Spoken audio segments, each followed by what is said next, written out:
Ahí va. ¿Están viendo la pantalla? Bueno,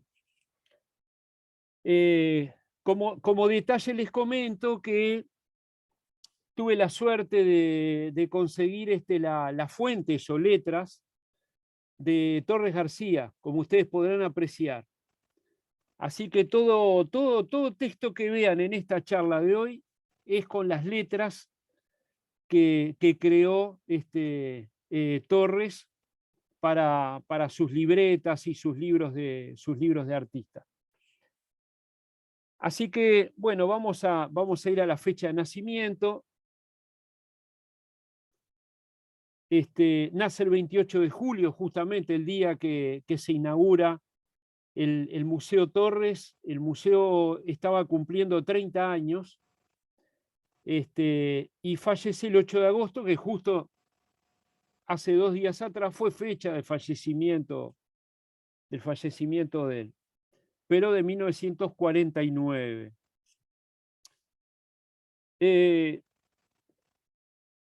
Torres García nace en Montevideo.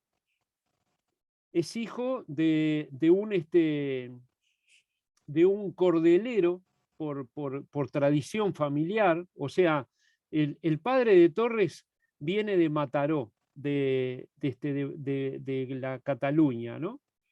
Que es un pueblo que está sobre el Mediterráneo, que tiene puertos y que está, como quien dice, bueno, al sur de Francia, al norte de España, ¿no? Y, y en toda la familia del padre de Torres, la profesión era de cordeleros, o sea, entiéndase, los que hacían los cordeles o las cuerdas, o mejor dicho, los cabos para los barcos, porque justamente lo que hacía la familia del padre de Torres era los cabos para las cuerdas para los barcos del puerto de Mataró. El padre de Torres se viene para Uruguay, para Montevideo, y se casa con, con su esposa, digamos, que es uruguaya, pero que es hija de un colono de las Islas Canarias, ¿no? Entonces está como la beta española por todos lados, ¿no? Y el padre tiene, como estamos viendo acá abajo a la derecha, un almacén de ramos generales que Joaquín dibuja en historia de mi vida, que publica en 1939. Y ahí a la izquierda, esa foto que estamos viendo, es, digamos, el panorama que veía la familia Torres García desde su almacén, ¿no? O sea, la Plaza de Frutos estaba en un terreno aproximado a lo que conocemos como los alrededores del Palacio Legislativo.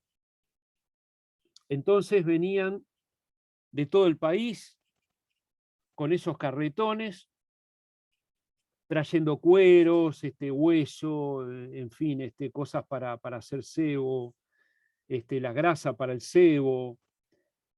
Bueno, era el comercio, la carne, el comercio que se hacía en aquella época, las lanas también, ¿no? Y esa era, digamos, este era el lugar que tenía, en el que se crió Joaquín hasta sus 17 años. Pero aparentemente al padre no le iba muy bien y deciden volver a Mataró, volver a su pueblo originario. Entonces, no sé, hay quienes dicen que es el propio Torres que lo convence al padre de volver a España, a un lugar que, bueno, que Joaquín no conocía, por supuesto, y llega al pueblo de Mataró. Ahí es que la mamá de Joaquín lo apunta en la Escuela de Artes y Oficios, lo que acá conoceríamos como si fuera la Escuela Figari. Curiosamente es la madre la que lo induce un poco en ese mundo, porque él ya venía ya venía dibujando, pero no había antecedentes en su familia, ¿no? De que hubiera artistas. Este, y bueno, y dibuja muy bien, Torres dibuja muy bien, y acá estamos viendo una obra de 1897,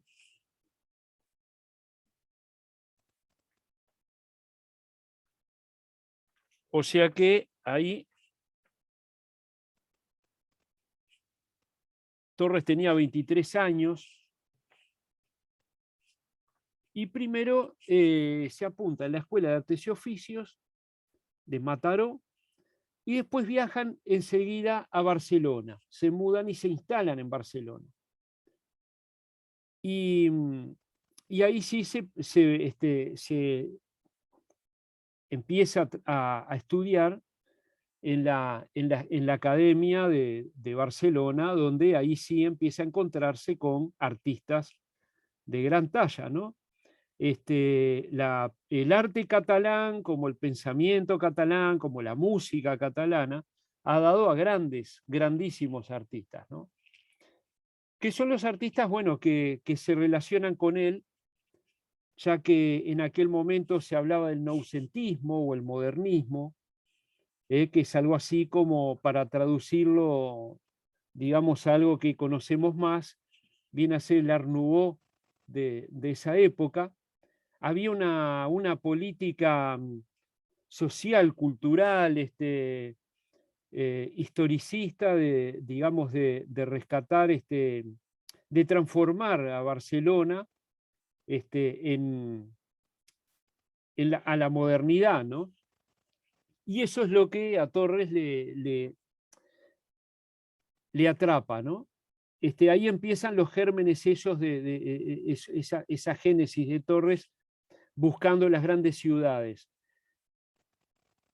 Él había dejado una ciudad de Montevideo que todavía estaba prácticamente, no digo en la época colonial, pero un poco más nomás, con aquellas plazas con carretas, con aquella cosa tan gauchesca, ¿no? Se cuenta que en Historia de mi vida él comenta todo lo que vivió y lo que vio, y era realmente digno más de una película de gauchos bueno, que imaginarse, digamos, la ciudad de Montevideo en aquella época, ¿no? Y acá nosotros lo que podemos ya empezar a ver en Torres es un dibujo que está muy relacionado a la obra de Toulouse-Lautrec, ese tipo de dibujos rápidos que requiere de mucha observación.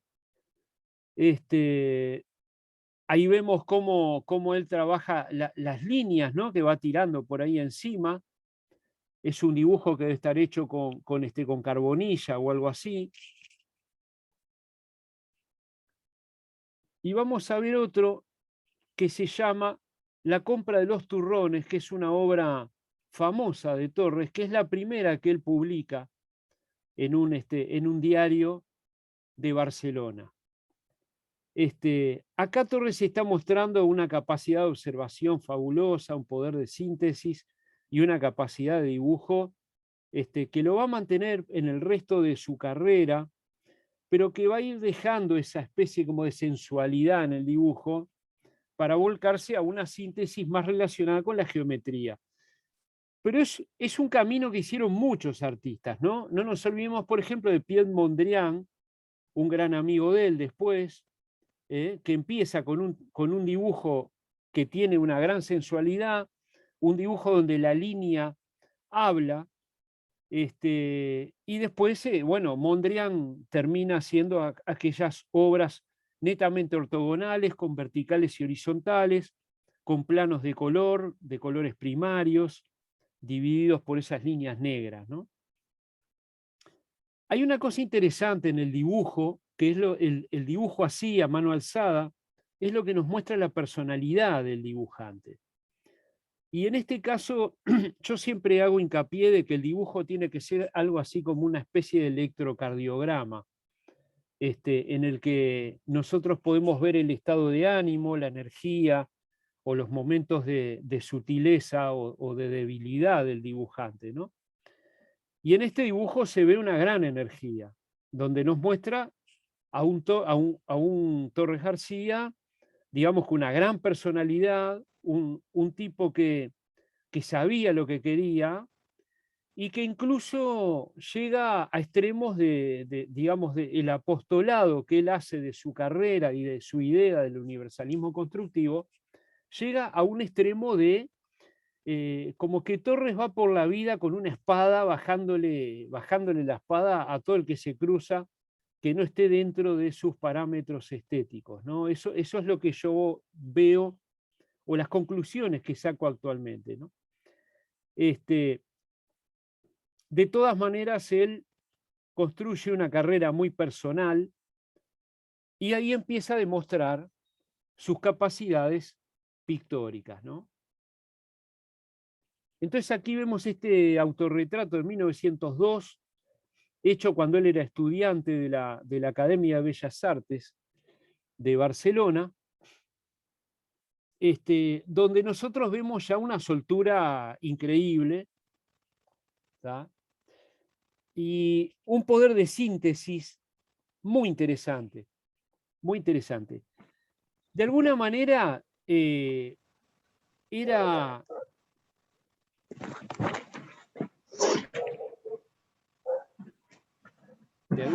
De alguna manera, ahí va, ahí cerré un micrófono.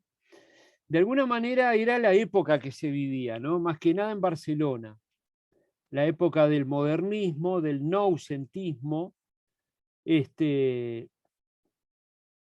Entonces la idea era una estética muy sensual, ¿tá? No está para nada relacionada con, por ejemplo, si pensamos en la Bauhaus, o lo que después vamos a conocer en la década del 30 con el Art Deco.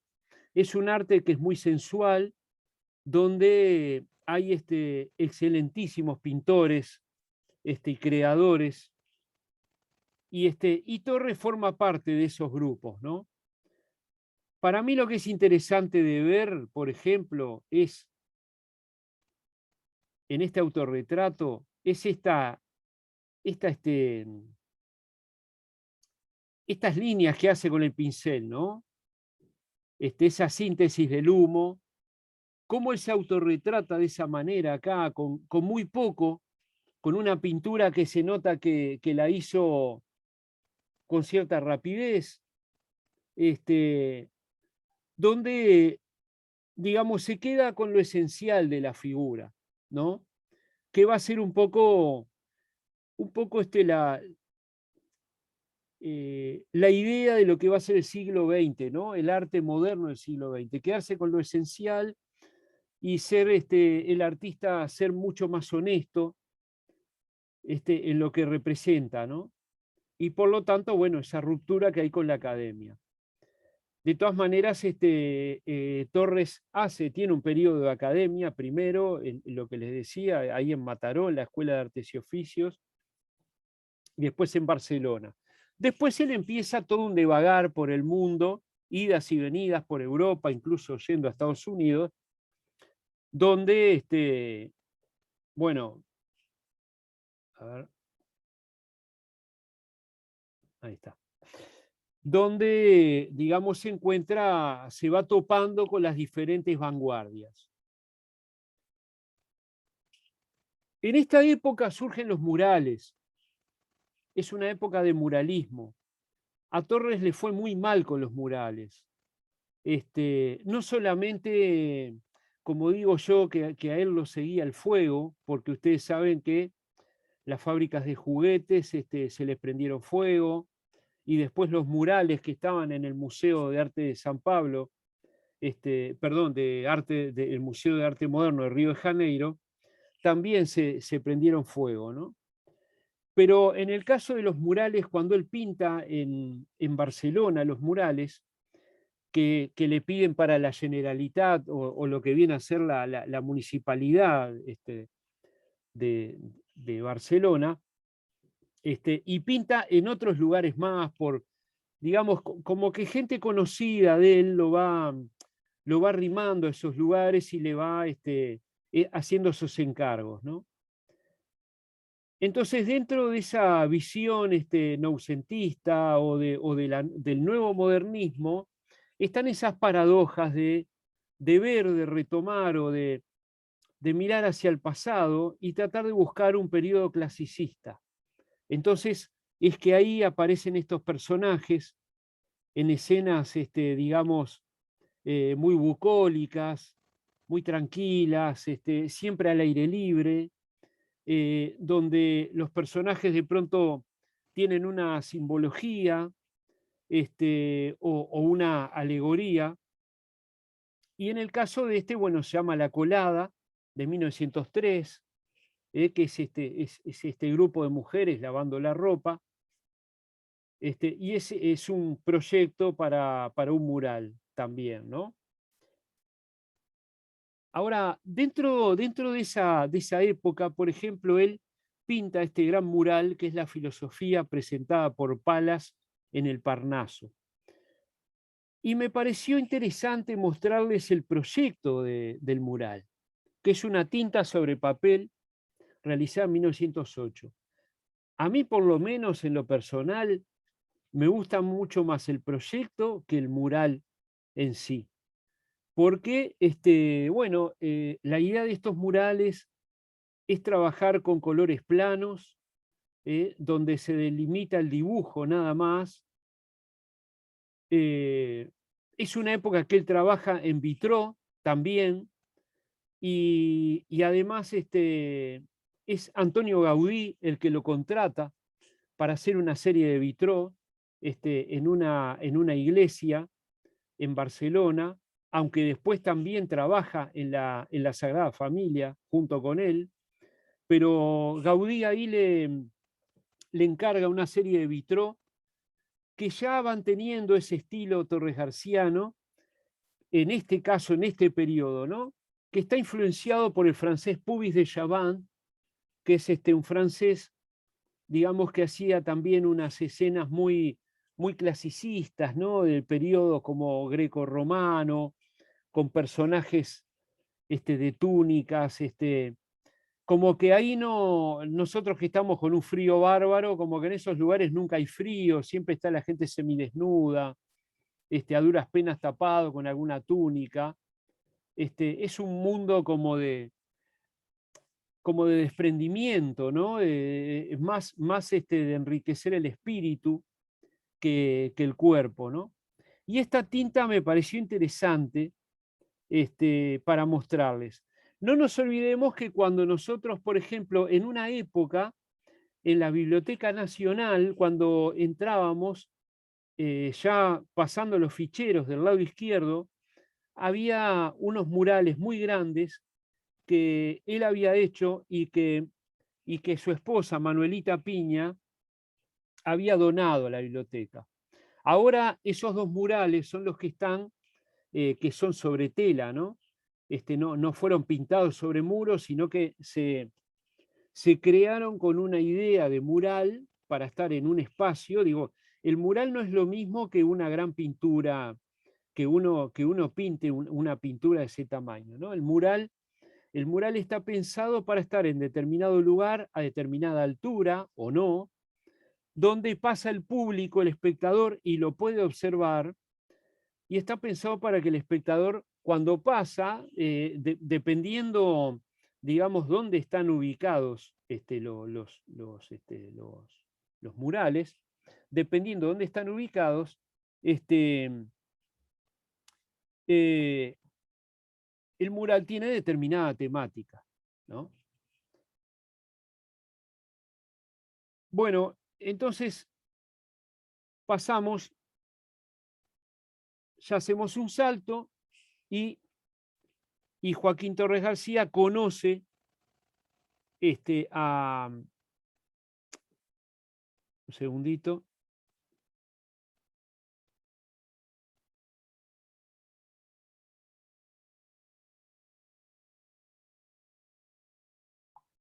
Ahí va. Ahí es cuando Joaquín Torres García conoce a Barradas. Y acá me interesa mucho hacer como un paréntesis, ¿no? Porque hay, dependiendo de donde uno esté parado, hay como preferencias. ¿no? ¿Quién influenció a quién? Yo estoy convencido a esta altura de mi vida que fue el joven Barradas que influenció a Torres García en cuanto al vibracionismo. Eso lo he dicho en diferentes oportunidades y cuanto más leo, investigo y veo y comparo la obra de ellos dos, a mí me parece que es el joven Barradas el que contagia de esa idea a Torres García. Después Torres, esa idea de vibracionismo, la transforma a su manera, hasta que llega a una madurez o a una evolución, digamos, mucho más sintética y geométrica que conocemos como el universalismo constructivo. Barradas era una persona mucho más libre de pensamiento, de acción, y Torres era una persona como muy estructurada. Y eso es lo que lo lleva a Torres a terminar incluyendo sus signos y símbolos dentro de las estructuras justamente constructivas, ¿no? Y acá tenemos una obra que se llama La Feria, de 1917, o sea, un Barradas que está en Barcelona, conoce a un joven, perdón, a un Torres García que está en Barcelona, conoce a un joven Barradas que está recién casado con la famosa Pilar, que es tema de muchas obras de él, y ahí es donde ellos intercambian ideas, donde consideran de que, bueno, que Montevideo en particular, que es de donde ellos vienen, todavía no estaba a la altura de las grandes ciudades que enfrentaban o que se están preparando para el modernismo. Es algo que a los uruguayos, y concentrado en Montevideo, nos ha costado bastante el progreso, ¿no? Y ellos ya como que lo veían de esa manera, ¿no? Y acá es que, como podemos ver, Torres pinta esta obra, este óleo sobre lienzo, donde parece como que armar un collage de lo que ve. Lo curioso de todo que a mí me llama la atención es este telón que está acá, o esta pared, o vaya a saber qué es, un toldo, que nos recuerda a la bandera uruguaya, ¿no? Curiosamente. Lo que es interesante de ver, yo ahora les estoy mostrando una obra de Torres García de 1917, pero ahora les voy a mostrar una obra de Barradas del mismo año, donde Barradas ya tiene muy clara la idea de vibracionismo. Como que Barradas va unos casilleros anticipado que Torres en esa proyección hacia un arte moderno. Barradas, que nació en 1890, también en Montevideo, y falleció en 1929. Falleció 20 años antes que Torres.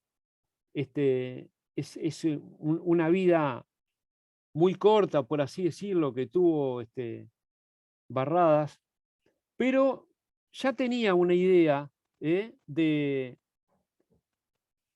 cómo transformar lo que ve el artista, que es muy difícil enfrentarse a la ciudad y de eso sacar elementos que sean más que nada geométricos, ¿no?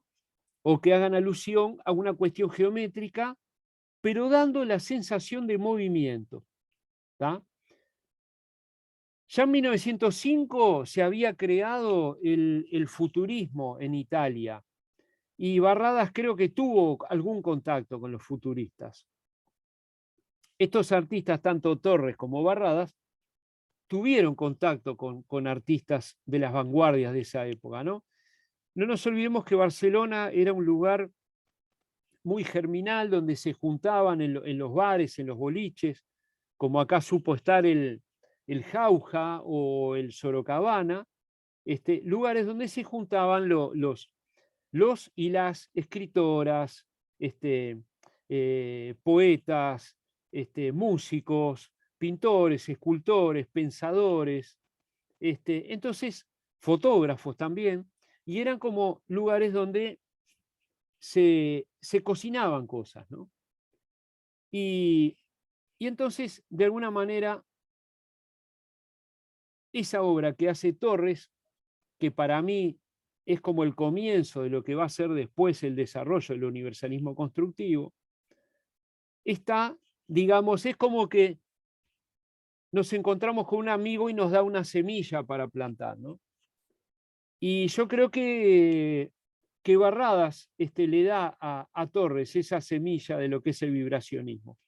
Ahí intercambian una serie de cartas en las que en un principio, entre 1917 y 19, don Joaquín Torres, que en aquel momento era muy joven, yo digo don Joaquín porque uno como que ya lo toma como un abuelo de todos nosotros, ¿no? Por lo menos de los artistas.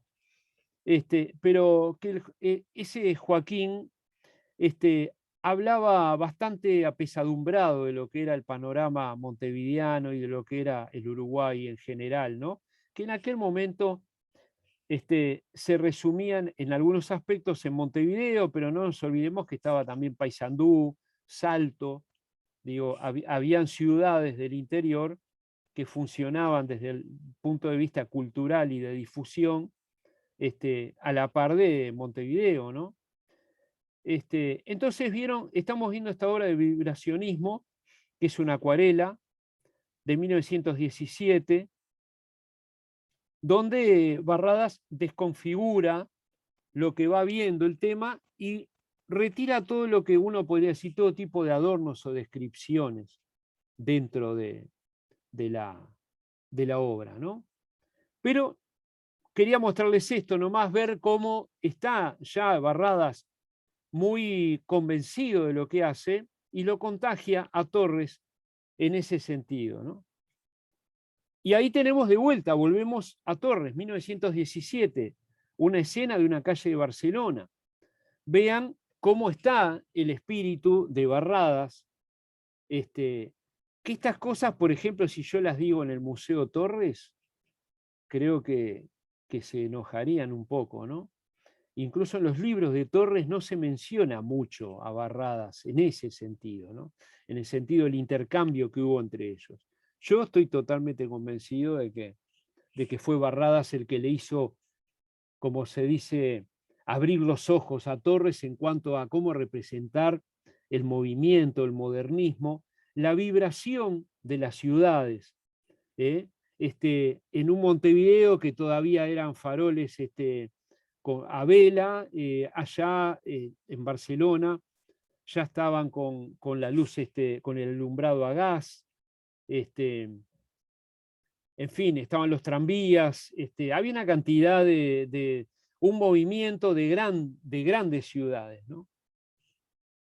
Pero lo que es interesante de ver estas obras es ver cómo plantea, cómo se posiciona el artista frente al tema, ¿no? En el siglo XX hay una consigna o mejor dicho, se transforma en consigna la idea de que el, tema es una excusa. ¿tá? El tema es una excusa. Y que después, bueno, el artista juega ahí con los elementos que tiene frente a él. En este caso, Torres frente a la ciudad. Y se crean cosas muy interesantes, porque para representar estos cuadros, él no tiene más remedio que hacer cierta estructura que nosotros, aunque no la veamos, es una estructura que está frente a nuestros ojos, ¿no? Hay una serie de líneas, en este caso de diagonales. Por ejemplo, vamos a ver un par de paralelas que hay, como estas que están acá. ¿Ven? Acá hay una pequeña inclinación, seguimos bajando por acá y tenemos esta situación acá. ¿tá? Y por ejemplo, del otro lado tenemos este segmento que va subiendo. Miren qué interesante. Acá hace un cambio de color para definir cierta línea y acá hace como un corte, que es lo que nos lleva a subir por acá, ¿no? Entonces son dos paralelas que tenemos nosotros dentro de la pintura. Ahí Barradas Torres ya trabajaba con la medida áurea. No estricta, todavía no estricta, pero fue una de las cosas que él heredó de lo que es la academia, ¿no? Y acá lo que raya es en una pintura de corte abstracto, porque, digamos, estamos dejando de lado la figuración para que la pintura se transforme en planos de color y forma, ¿no? Las formas de esas zonas de color.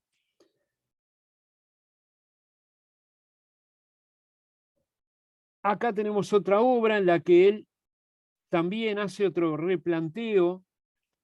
Es una composición vibracionista. Él no la llama vibracionista, le puse yo el término, ¿no? Porque para mí hace alusión a la idea de Barradas todavía, ¿no? Sigue estando ahí la idea de Barradas. Esa idea de que, como toda pintura moderna y, por ejemplo, de alguna manera con la herencia del cubismo, no hay puntos de fuga y todo es en un plano. Todo está prácticamente dado en un plano, todo en el mismo plano. Entonces se superponen los elementos uno arriba del otro. Y él juega con la cabeza de este señor, por ejemplo, con los lentes de este señor y esas ruedas de carro que vemos allí, juega dialogando con ese reloj. Siempre aparece el reloj porque es la idea del paso del tiempo, aparecen los números como símbolo de modernidad. Hay una idea de que la modernidad es esa especie como de vorágine que nos asalta, que estamos más de 100 años después, estamos sufriéndola, por así decirlo, entre comillas, ¿no? Y vieron que es interesante porque hay momentos que él, bueno, describe un poquito la figura de este señor acá, pero hay momentos como acá arriba a la izquierda donde es una serie de letras y números que él va pintando con el propio pincel. Es una pintura muy suelta, pero también con cierta estructura, donde vemos elementos propios de la ciudad, ¿no? En general vemos carros todavía, porque todavía casi no hay autos.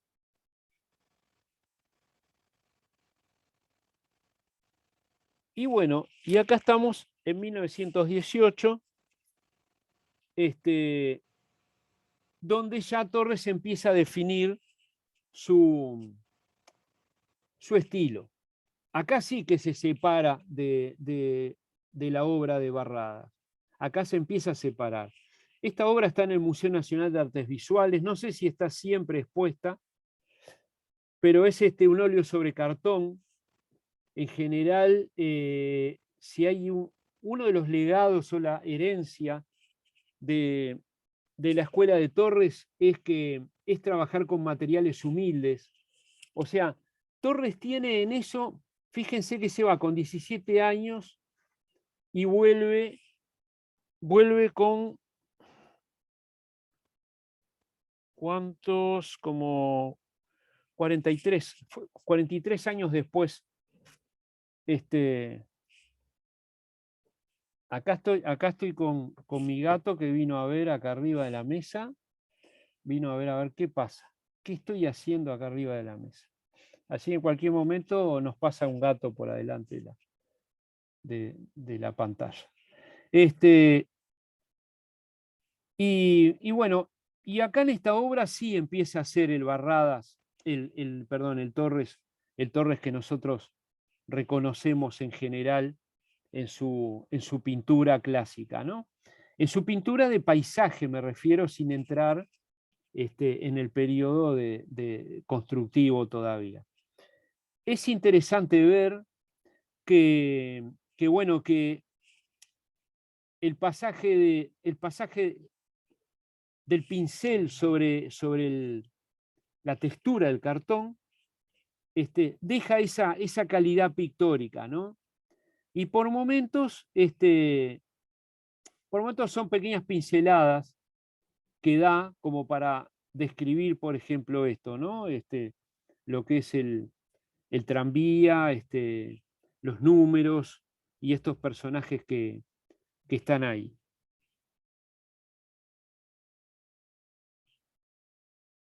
Y bueno, y viene uno de los grandes momentos de Torres en la búsqueda, en esa locura de buscar las grandes ciudades, viaja a Nueva York. Y ahí pinta, por ejemplo, entre una cantidad de cosas que pinta esta obra en 1920. Él llega a Nueva York en 1920. Y está a duras penas 2 años, que no le va muy bien, no le va muy bien. Pero en Nueva York llega enamorado de la ciudad, hay una cantidad de cartas que le manda a sus amigos de Barcelona, incluso a Barradas, diciéndoles bueno, que se tienen que ir a Nueva York, porque si Barcelona era maravillosa, bueno, Nueva York es superior en cuanto al modernismo que ellos buscaban, ¿no? Es como que ese periodo histórico, social, económico de las grandes ciudades inspiró a estos artistas, ¿no? Después viene la desazón, después viene la desilusión, ¿no? De lo que son estas grandes ciudades, donde es muy difícil trascender, pero era una época en la que, bueno, es muy bien recibido, expone en diferentes lugares, trabaja haciendo carteles y empieza a desarrollar sus juguetes. La idea de los juguetes ya empieza en 1917, con la idea de que, bueno, de que el niño cuando juega está explorando el mundo, cuando desarma los juguetes está tratando de investigar, entonces por lo tanto él llega a la conclusión, al igual que muchos artistas contemporáneos de él, que llegan a la conclusión de hacer juguetes, de que el juguete puede ser una herramienta de educación, una herramienta educativa. Pero lo más interesante es la idea del juguete transformable.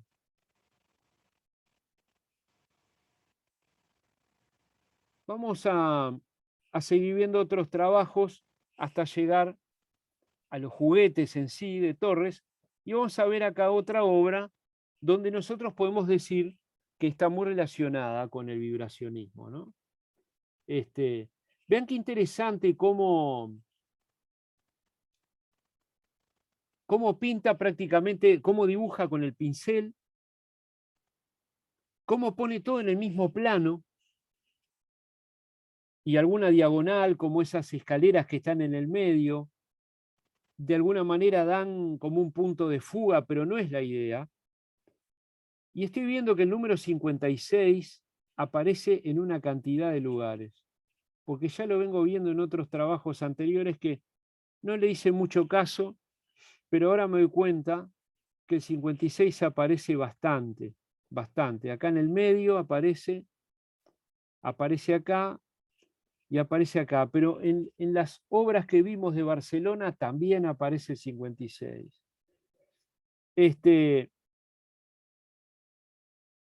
Bueno, vean que esto es un tipo de obra que tiene mucho que ver con, de alguna manera, con el cubismo, tiene que ver con el futurismo también, que era ese movimiento italiano digamos, de representar el movimiento, ¿no? En la pintura, o representar todo lo que es las grandes ciudades, ¿no?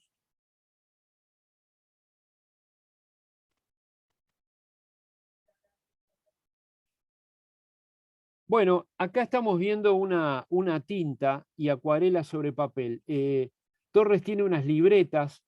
Si ustedes prestan atención, acá del lado izquierdo, donde yo les señalo, tiene 4 perforaciones. ¿Eh? Esas libretas él las llevaba con él. Y en cualquier lugar, con un jueguito de acuarelas, se ponía a bocetar todo lo que veía. Y es fabuloso ver cómo él logra una síntesis de la ciudad, del movimiento, de la perspectiva, de la gente allá abajo, que son simplemente como comas que hace con el lápiz. Pero de alguna manera en estos trabajos él empieza como a desarrollar la idea de lo que va a ser después el universalismo constructivo, ¿no?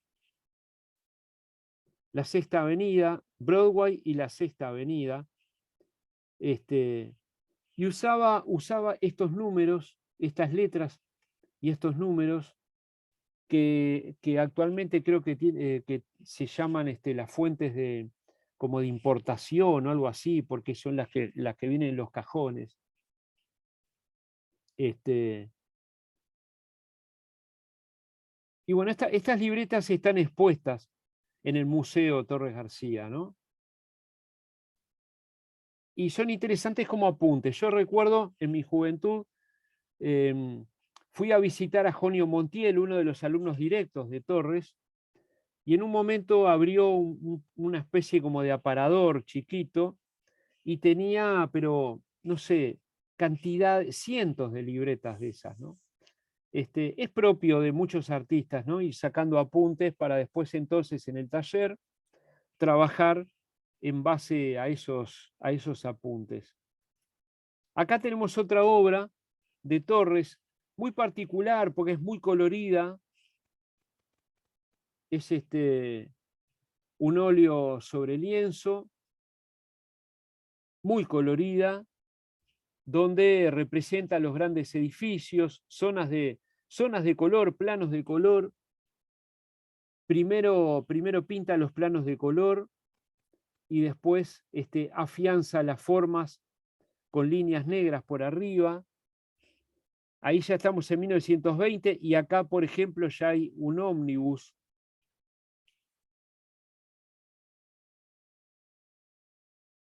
O sea, 1920 es el año en el que llega a Nueva York y que él se enamora de todo esto, ¿no? Después se va de Nueva York enojadísimo con la ciudad y con todo, ¿no? Pero vieron que tiene mucho que ver con la obra de Barradas, ¿no? Se mantiene esa relación. Podríamos decir tranquilamente que es obra de carácter vibracionista, ¿verdad? El vibracionismo junto al universalismo constructivo son dos ismos del siglo XX que muy raro que estén en algún diccionario de arte donde estén las corrientes y los ismos del siglo XX. Así que de futuro esperamos ver en esos diccionarios la mención a Torres García y a Barradas, ¿no?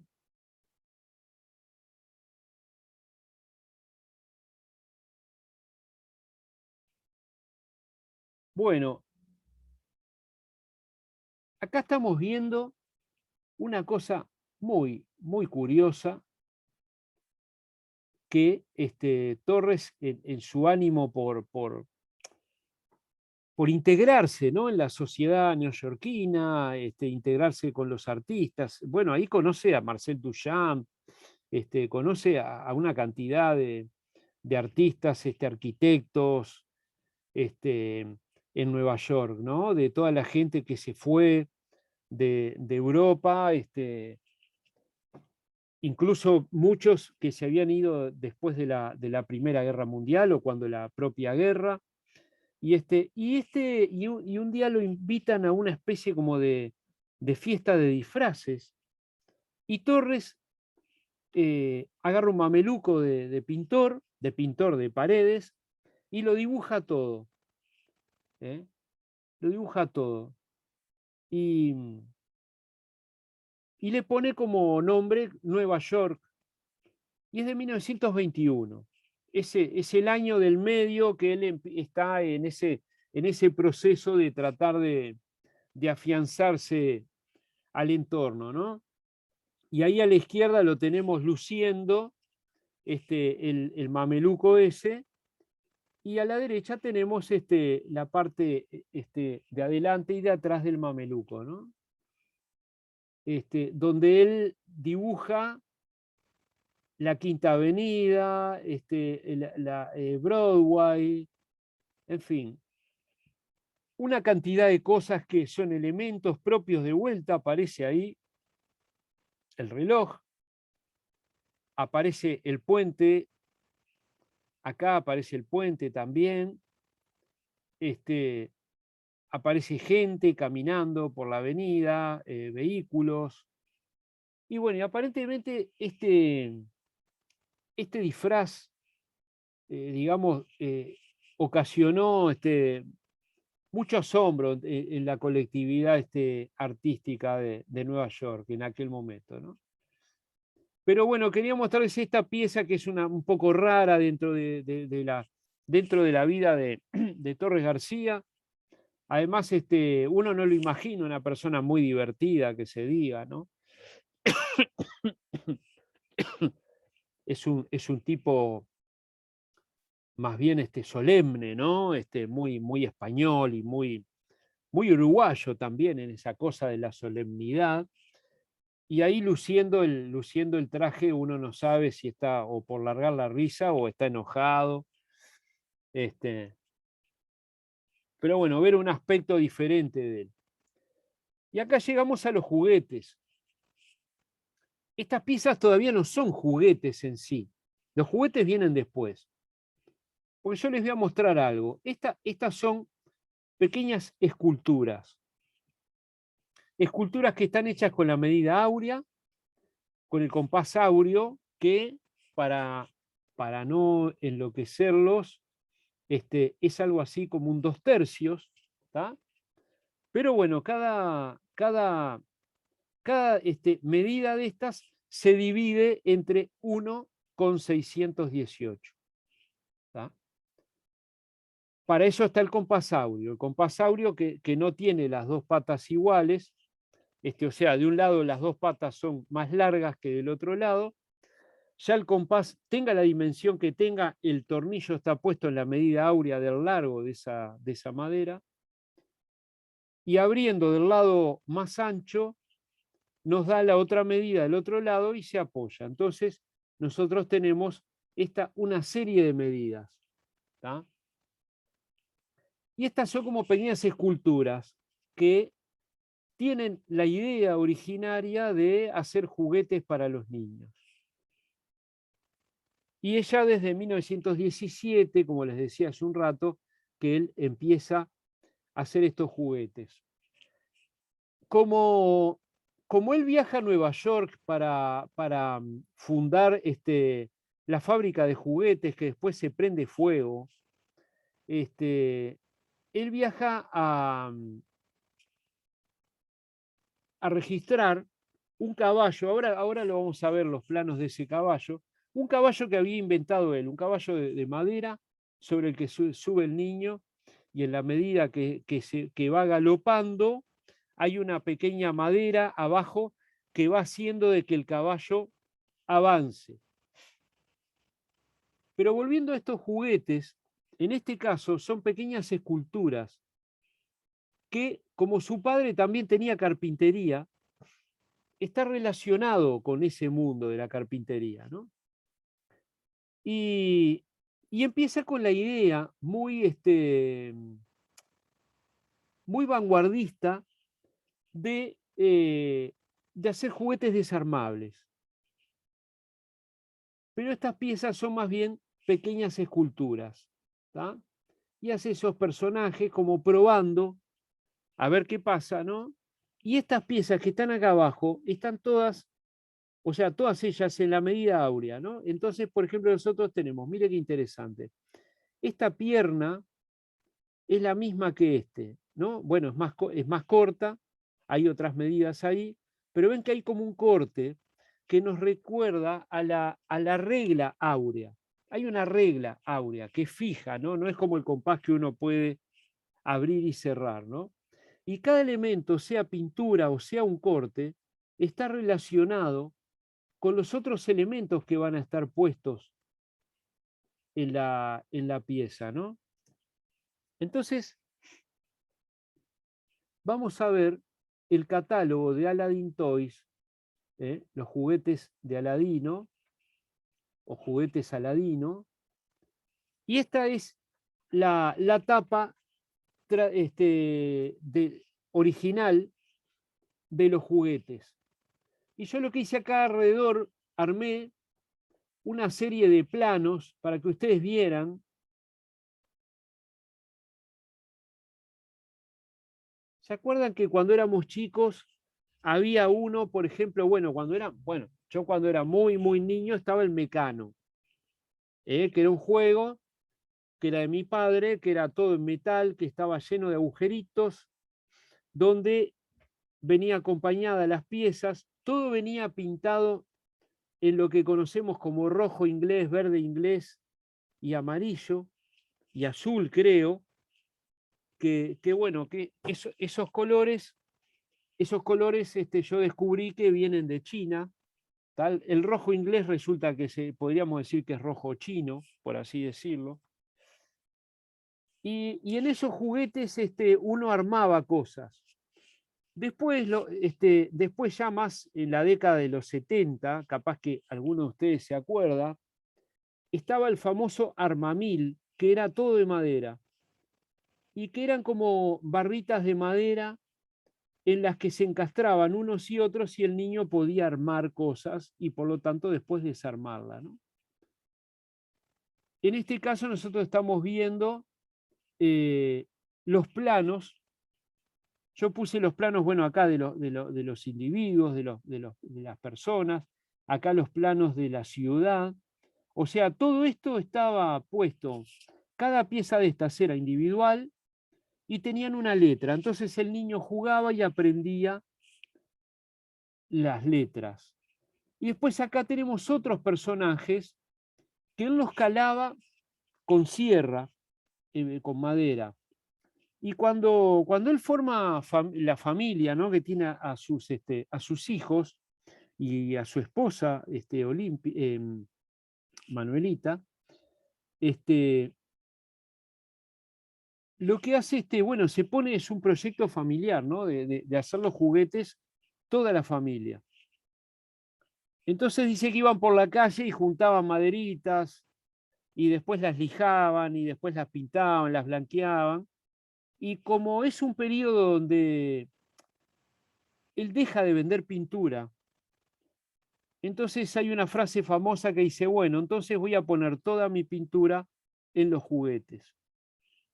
Y los juguetes se hacen famosos, pero no agarra momentos económicos embromados, entonces se complica un poco la venta de sus juguetes, después se le prende fuego a alguna de las fábricas, después en Estados Unidos medio que le roban el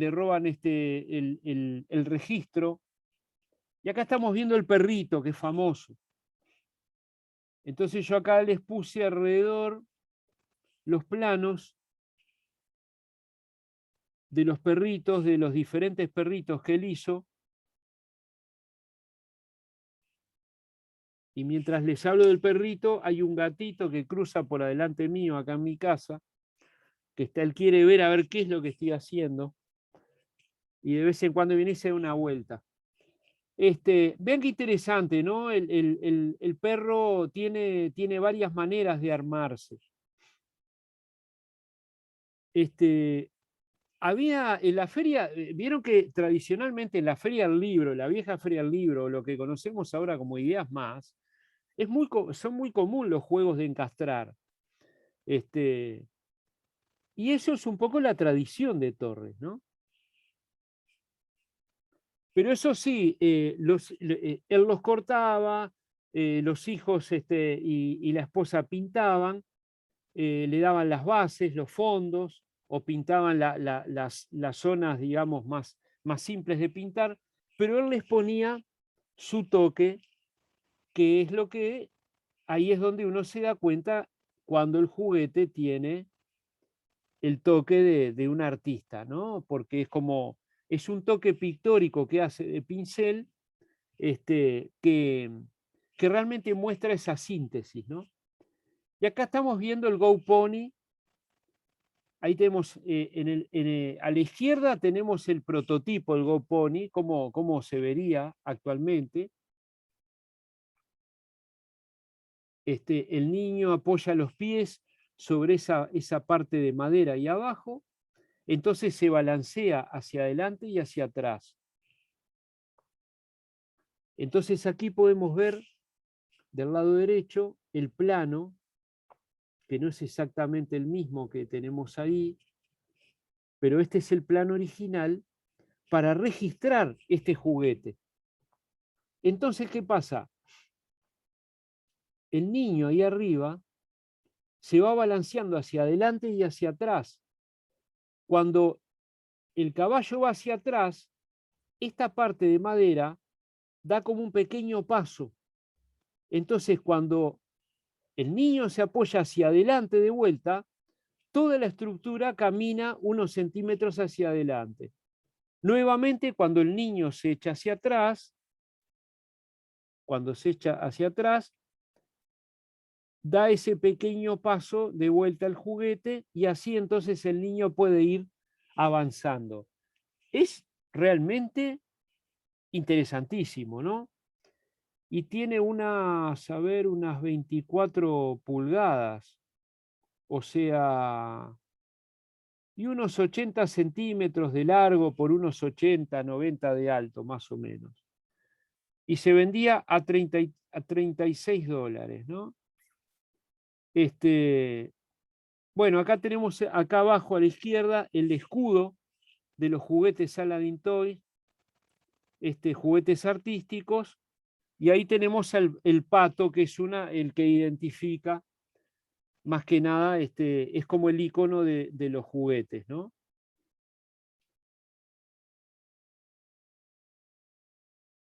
En el arte del siglo XX, les comentaba hoy, el juguete dentro de los artistas de vanguardia, y un día lo dimos, ¿te acordás, Marta, en una charla allá en el club? Hablamos sobre los juguetes en los artistas de vanguardia. Es muy curioso eso, ¿no? Porque prácticamente todos los artistas, las y los artistas de vanguardia del siglo XX hicieron juguetes. Como parte de una investigación formal, ¿qué pasa? Uno está educado de manera de que cuando investiga, hay cosas que se pueden hacer y otras que no. Entonces, lo que nos permite la investigación es poder dar rienda suelta a utilizar otros elementos, a utilizar otros tipos de lenguajes que nosotros no estamos acostumbrados a usar. Entonces, ¿qué hacían los artistas de vanguardia, digamos? Los futuristas, los cubistas, bueno, sin ir más lejos, los dadaístas y los surrealistas, jugaban con la idea de hacer juguetes. Y bueno, ahí tenemos las marionetas de Hannah Höch, por ejemplo, una de las dadaístas que hacía collage. Los juguetes de Picasso, que Picasso le hizo a sus nietos y a sus hijos. Los juguetes que Torres hacía también. Pero claro, en algunos casos, como eran juguetes hechos por un artista, en general, como decía uno de los nietos de Picasso, decía, no, claro, Picasso nos regalaba un juguete y jugábamos 2 minutos y enseguida nos sacaban el juguete y lo guardaban, ¿no? O sea, era como dejarlo jugar con una escultura, ¿no? Acá saliendo un poco de los juguetes, Torres, bueno, sigue realizando esos juguetes. Los lleva a Italia, los lleva a París, sigue haciendo esos juguetes. Pero en 1921 en París, justamente es uno de los grandes momentos de Torres, porque se siente realmente como pez en el agua ahí, ¿no? Porque 1920, bueno, ya era el final prácticamente de la Primera Guerra Mundial, Europa estaba bastante complicada, por eso muchos artistas se iban para Estados Unidos, ¿no? Pero ahí conoce a Mondrian, ahí conoce a otros vanguardistas que están relacionados con búsquedas que tienen los mismos intereses. Y vieron que dentro de las características de las vanguardias, enfocar o tener una visión más abstracta era un poco lo ideal, ¿no? En contraposición a la academia. Siempre pongo como ejemplo, por ejemplo, bueno, a Blanes, a nuestro Juan Manuel Blanes, tenemos a la Carlota Ferreira, ¿no? Entonces, la composición, el dibujo, la imagen resultante de una pintura académica es totalmente descriptiva, mimética, ¿tá? No solamente en el dibujo, no solamente en las proporciones, sino que también en cuanto al color y a la representación, ¿no? Digamos, del tema. En el caso de Torres, por ejemplo, él buscaba un camino hacia la abstracción.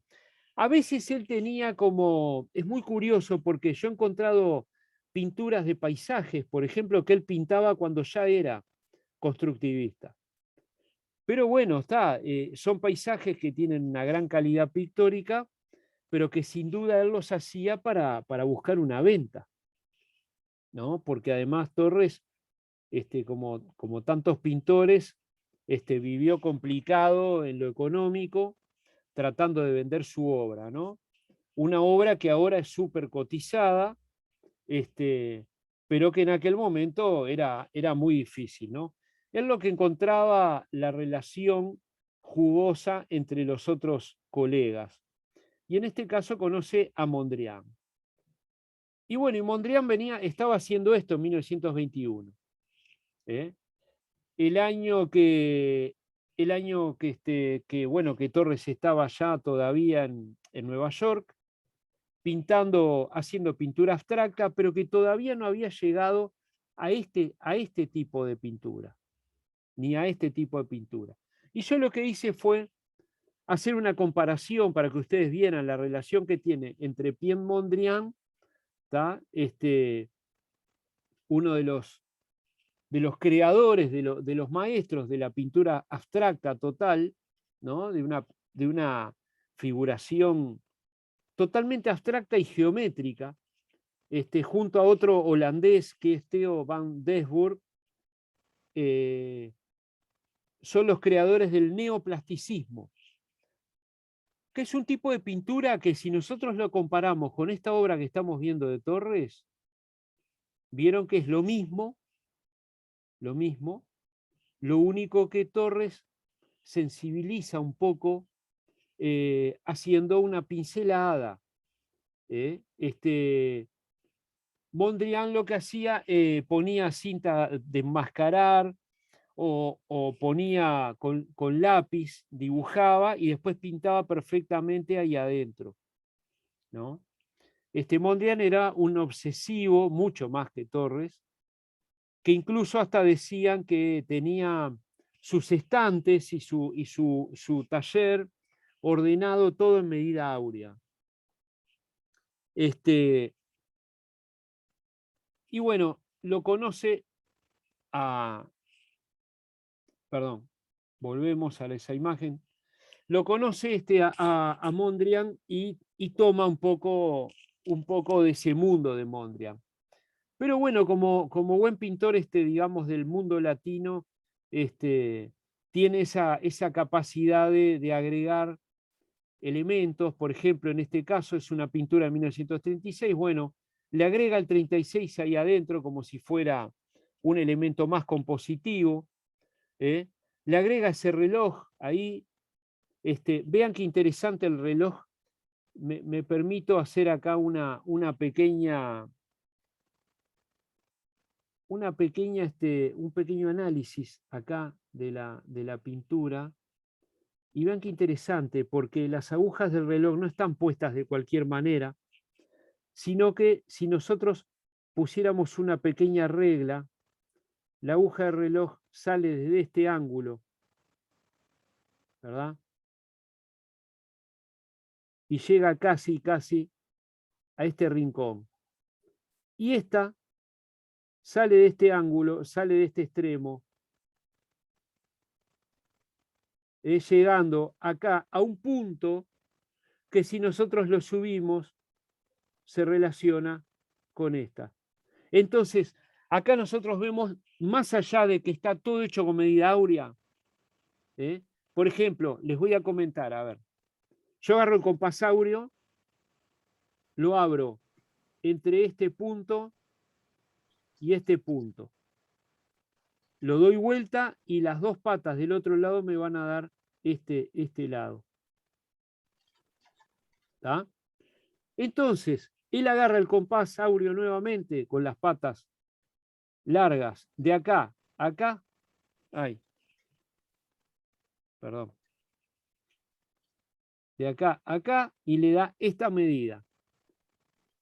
Si yo pongo el compás horizontalmente para medir este segmento, me va a dar acá. Y después lo que él hace, que es muy común, que se llama el molinete áureo, que es, por ejemplo, genera estas situaciones, ¿no? A partir de esto acá sale una línea hacia la izquierda, otra línea hacia abajo, otra línea hacia la derecha, otra línea hacia arriba. Y así él va armando el cuadro. Entonces, él cuando se enfrenta a este cuadro, a este plano, agarra el compás, lo abre y tira los dos primeros puntos. Va armándolo. Y después de ahí va haciendo como submedidas, medidas internas. En este que está acá atrás, él, que es del 28, lo que hace, inclina y trabaja con las diagonales, ¿no? O sea, hace lo mismo que en esta época, esto es del 36, y acá lo que hace, inclina y trabaja con las diagonales. Ahora, en ese caso Torres se daba ciertas libertades que, por ejemplo, que Mondrian no se daba. Y les cuento porque hay una anécdota.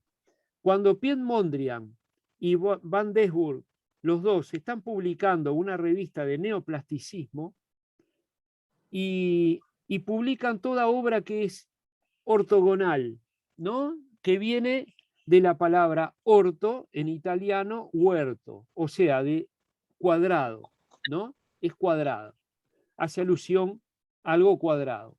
Entonces, en esa división ortogonal siempre se manejan las verticales y las horizontales. Y aparentemente Van Desburg en un momento metió una diagonal y ahí se pelearon entre ellos. O sea, de lo estricto que eran, ¿no? O sea, Mondrian dejó de publicar en la revista de neoplasticismo porque el otro había metido una diagonal. O sea, se llega a un extremo imponente, ¿no?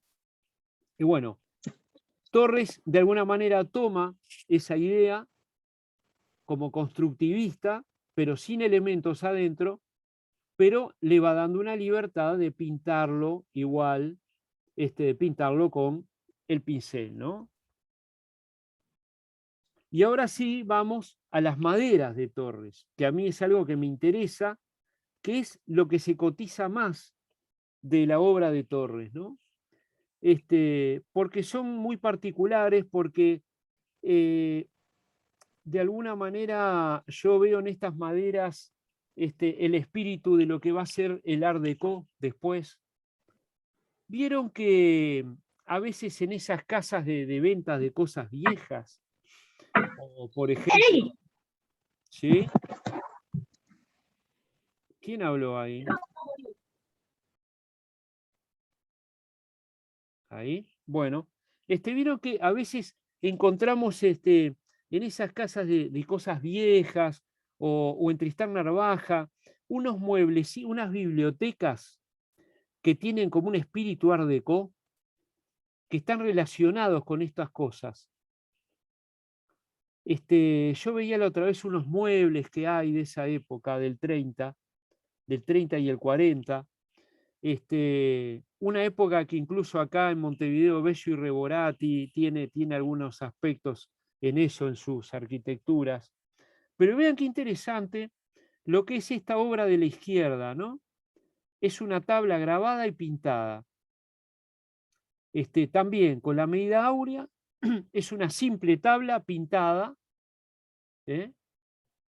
Donde él no busca ningún tipo de lujo de elementos, pero sí busca una composición muy depurada, ¿no? Torres siempre está en esa lucha entre la figuración y la abstracción, hasta que en definitiva termina metiendo sus símbolos dentro de las estructuras. Cuando tuve la posibilidad de ir a China hace 2 años, di una serie de talleres para niños y adolescentes de colegios, ¿no? Y me habían pedido, bueno, a ver, Gustavo, estaría bueno que hablara sobre arte nacional. Y qué artista te parece interesante poder hablar. Y yo elegí a Torres García porque me pareció que tenía mucho que ver con los ideogramas chinos.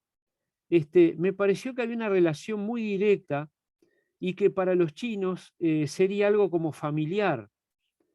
Entonces llegué la verdad, a emocionarme de ver a los niños chinos leyendo en chino los cuadros de Torres García, ¿no? Entonces, aquello que Torres le puso el universalismo constructivo, lo que ahora podríamos decir que está relacionado con la globalización, ya Torres lo había logrado, al punto de que yo llego con una obra de él a una escuela de China y los niños pueden nombrar cada elemento que ven ahí.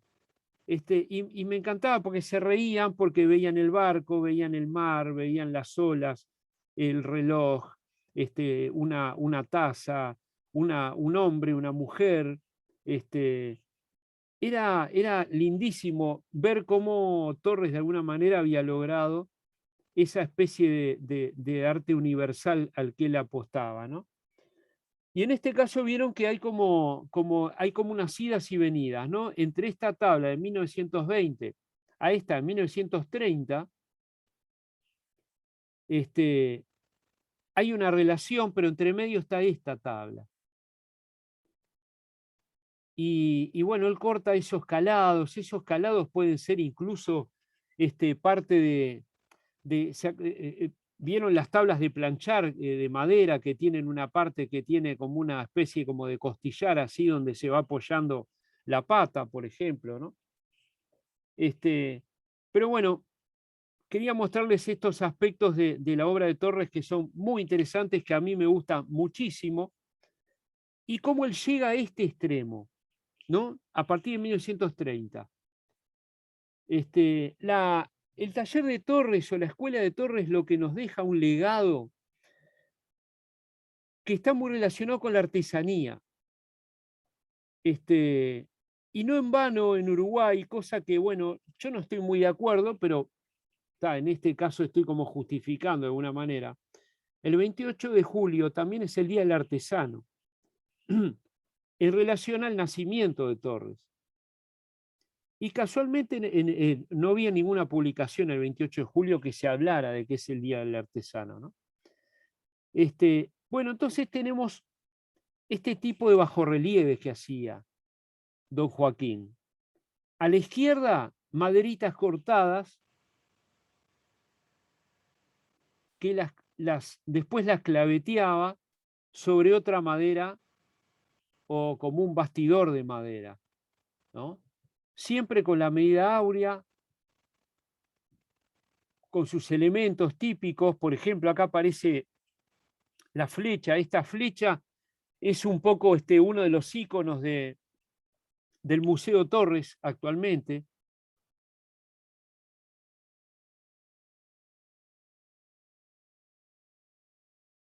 Después estos elementos que hacen alusión a la Pachamama, o la madre tierra, ¿no? Para América. Estaba viendo unas cartas que él le escribe a Barradas en 1917, 1918, que es terrible los conceptos que él tiene de América y de los americanos, ¿no? Es terrible, es como una cosa despreciativa, pero después, sin embargo, en el 39, cuando ya está acá en Uruguay, además de, bueno, de tener como cierta desilusión, ¿no? De volver. Él vuelve al Uruguay porque una cantidad de amigos, de intelectuales, artistas de la época, le preparan, lo convencen de que vuelva al Uruguay a dar sus conferencias, sus famosas 500 conferencias da desde que llega al Uruguay. Y bueno, y en esta otra obra lo que vemos es cómo él va tallando,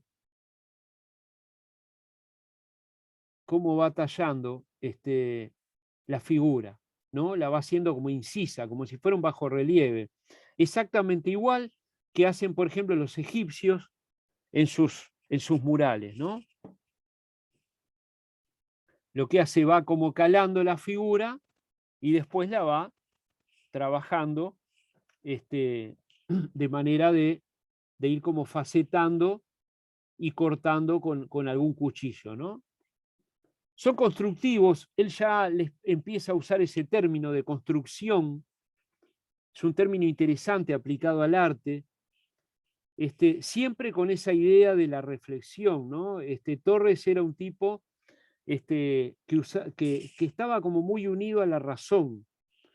Entonces, digamos como que la pasión y la espontaneidad es en un principio en la obra de Torres, ¿no? Después Torres se transforma en un tipo muy racional, donde no deja nada fuera de control. Por ejemplo, analicemos un poquitito esta madera de acá y veamos cómo esta línea que él hace acá arriba, esta escalera, esta línea que queda media inclinada, si seguimos con una regla, continúa acá también, ¿no? Después, por ejemplo, esta ventanita, estas dos ventanitas, que si bien están como de costado algunas, están en la misma línea que los ojos de este personaje. Después, por ejemplo, si bajamos por esta línea, podemos continuar por el costado de la ventana.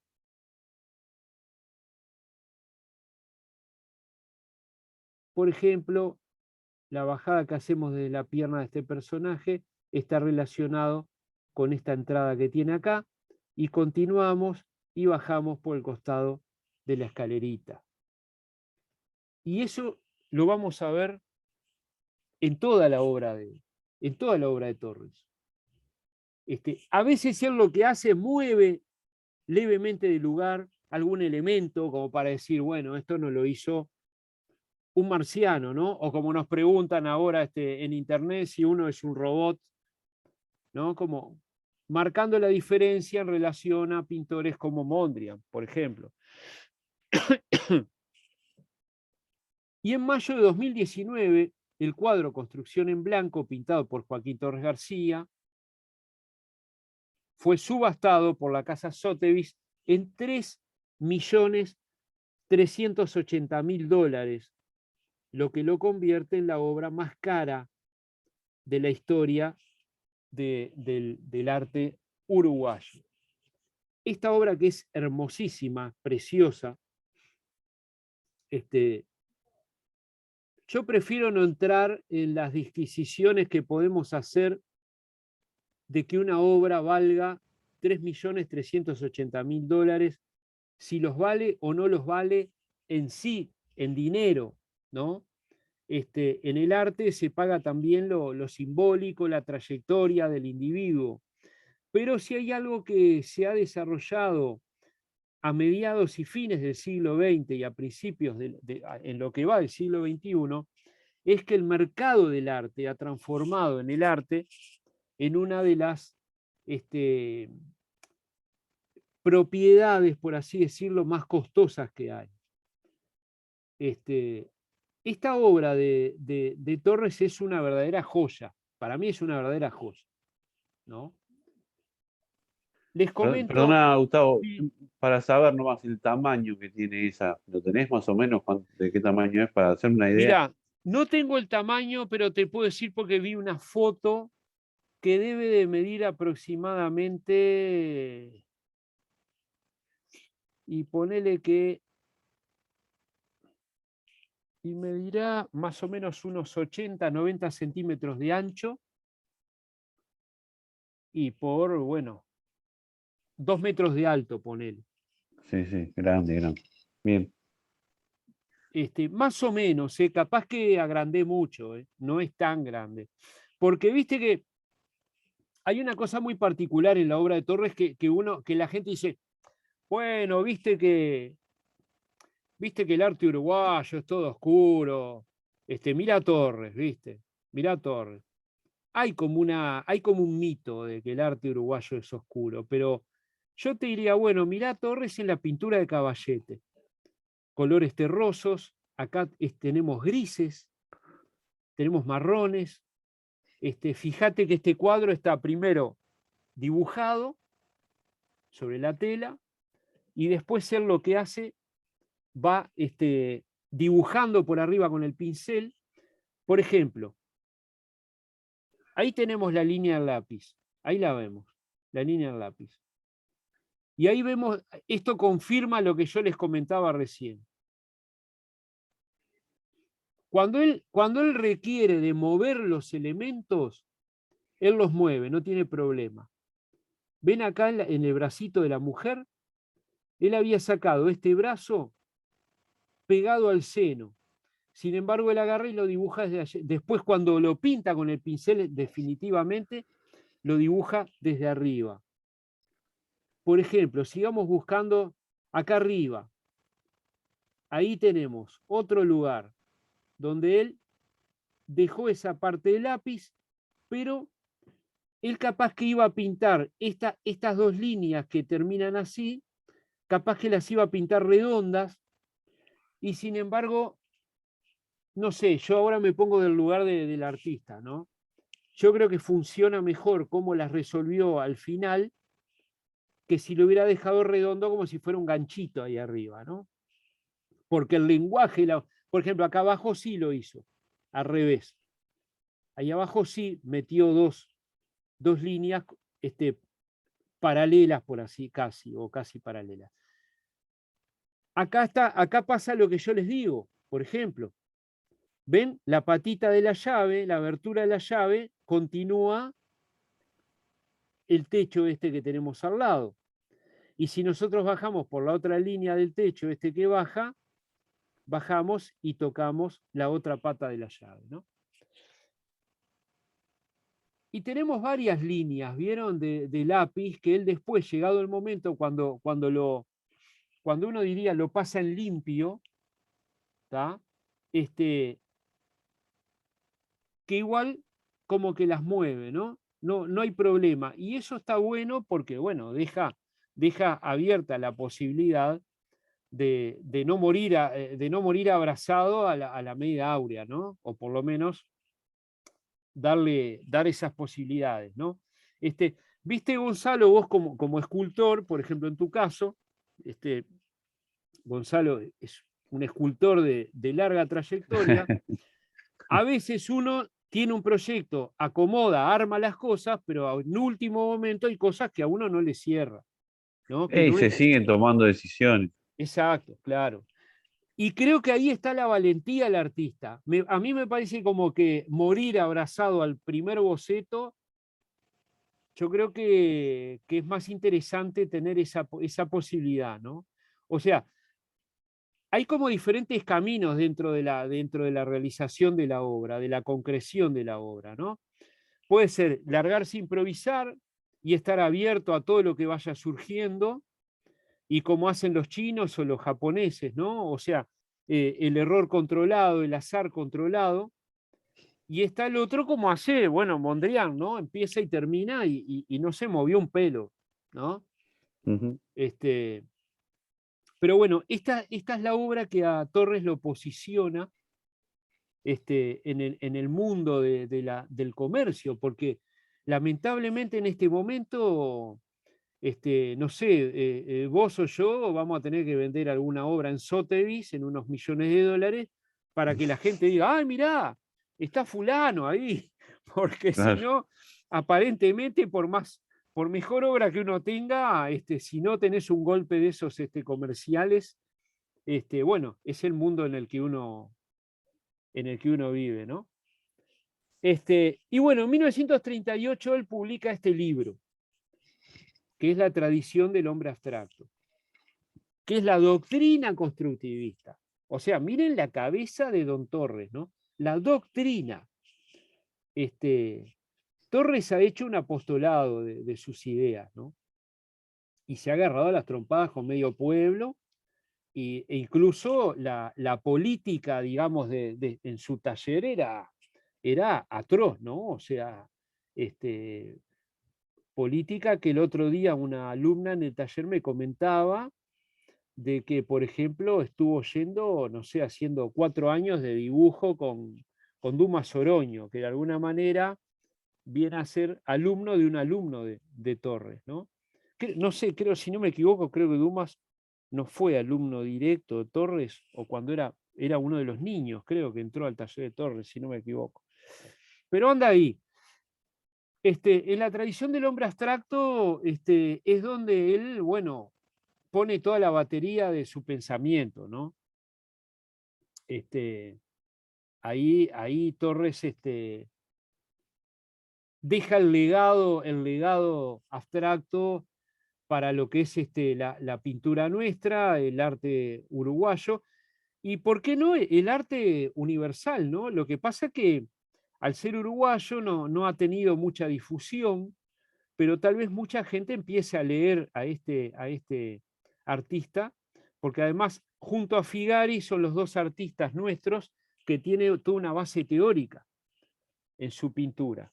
Y son dos artistas que, mal o bien, buscaron, Barradas buscó un modernismo en su obra, pero son dos artistas que buscaron crear una identidad para el arte uruguayo. Figari desde el nativismo, ¿no? El nativismo era propio de la década del 20, el momento que Torres está desembarcando en Nueva York. Entonces, la idea del nativismo, Figari decía, bueno, con un lenguaje propio de los impresionistas, yo no me voy a poner a pintar a la gente en los boliches, ¿no? Como pintaba en los cafés concert o en los conciertos, como pintaban los franceses. Pero con ese lenguaje, ¿qué hago? Pinto lo que es mi historia. Y mi historia está relacionada con el candombe, con el barrio sur, con Palermo, y con todo aquel mundo donde se crió de niño Figari.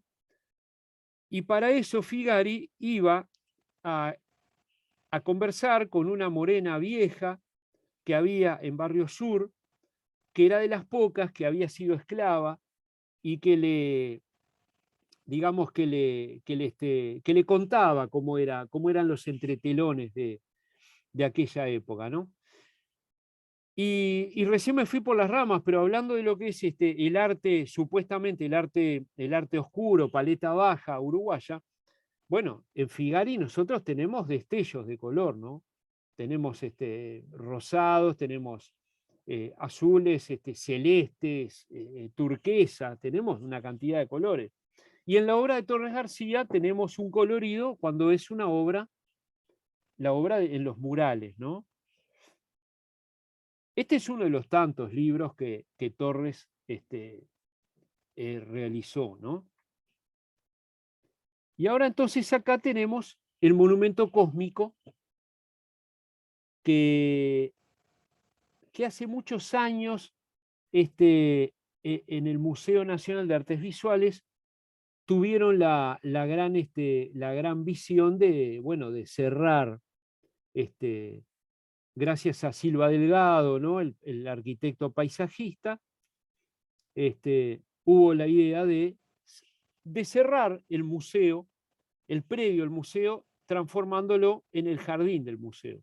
Yo cuando era adolescente iba por ahí, esa zona del museo era tierra de nadie, ¿no? Como fue el periodo, digamos, de los 70, ya avanzado los 70, en los 80 en parte, el periodo de dictadura, el Parque Rodó, toda esa zona que está incrustada dentro del Parque Rodó, eran lugares que uno caminaba y eran basurales, eran plantas, árboles, digo, era un lío bárbaro, ¿no? Pasar de noche, no había iluminación, no había un cuidado.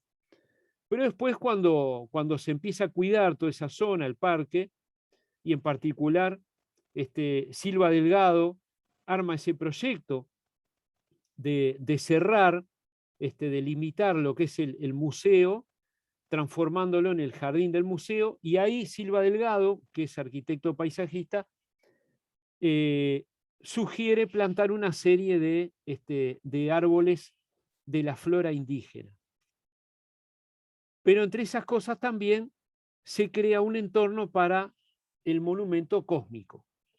Lo que estamos viendo en el medio del monumento cósmico es el proyecto de Torres, el dibujo de Torres. Un dibujo en el que él, a través de este monumento cósmico, que es el Estado el que le encarga esta obra, en la que él va a poner todo su universo, todo aquel universalismo constructivo, lo va a poner ahí. Incluso no tenemos una vista general del monumento, porque yo me mandé, bueno, esa de mandar encima el dibujo, porque bueno, en algún momento lo veremos. Yo después les voy a mandar un video que llegué a hacer cuando estaba en el canal, recorriendo el monumento cósmico. Así complementamos con la charla. Pero, por ejemplo, miren qué interesante. Acá a la derecha, miren lo que está, el símbolo del Tao. Del Tao, el yin y el yang. En ese momento él ya agregaba ese elemento. Después otra cosa que tiene interesante este monumento es que, bueno, hay elementos como el caracol propio de la iconografía de Torres, están esta águila, esta ave rapaz propia de la cultura precolombina, el hombre, la mujer. Hay una cantidad de elementos, el sol, la luna, las letras, pero de las cosas más interesantes que tiene la latitud y la longitud de dónde estamos ubicados, y que es, capaz que si ustedes han estado frente al monumento, acá en ese sentido, me olvidé de incluirlo, pero acá adelante hay una piedra de granito que va acompañando el monumento, que está separada del monumento, que es como una pequeña mesa que está delante. Allí nosotros nos encontramos con una línea y una flecha que dice en qué sentido gira la Tierra. O sea, nosotros parados frente al monumento ya sabemos hacia dónde gira la Tierra. Y entonces una preocupación que él pone después también en su América dada vuelta es la latitud y la longitud, para ubicarnos en espacio-tiempo, para ubicar la ciudad de Montevideo en espacio-tiempo. Bueno, esta obra está hecha en granito rosado, mide 3 metros de alto por 5,60 de ancho y está realizada en 1939, pero el proyecto, como verán acá en el medio, ya está firmado en 1935. Y acá estamos viendo, ahí otro de los él tiene como 2 proyectos importantes de lo que se le encarga acá en Montevideo, ¿no? Después de su vuelta. Además de las famosas 500 conferencias, que es el monumento cósmico, que lo podemos disfrutar allí en el Museo del Parque Rodó, y los proyectos para el mural del Hospital de San Bois. En 1944 el doctor Purriel, que es el director del Museo del Hospital San Bois, en una especie como de actitud sanitaria vanguardista, deciden que a la gente con enfermedades respiratorias, y en particular a los tuberculosos, llevarlos a las afueras de Montevideo, y se construye lo que es el Hospital San Bois. En un momento, el doctor Purriel, que era una persona que de pronto llevaba músicos a tocar al hospital para los enfermos, que vivían al aire libre, eran otra época, ¿no?, del Montevideo o del Uruguay, de mediados del siglo XX.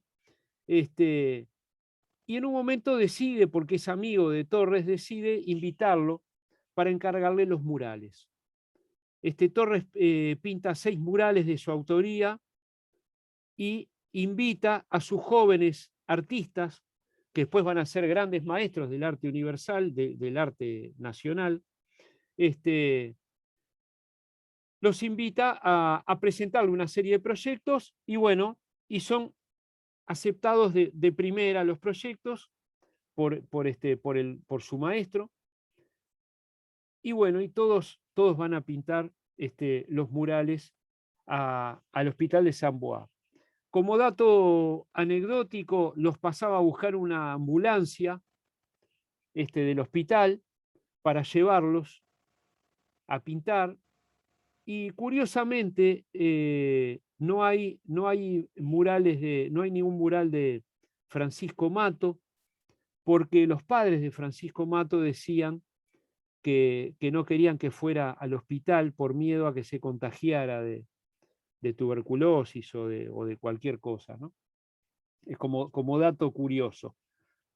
Ahora, este óleo que nosotros estamos viendo acá, este óleo sobre cartón, pintado en el 44, acá tenemos una pintura, claro, con una idea muralista, ¿no?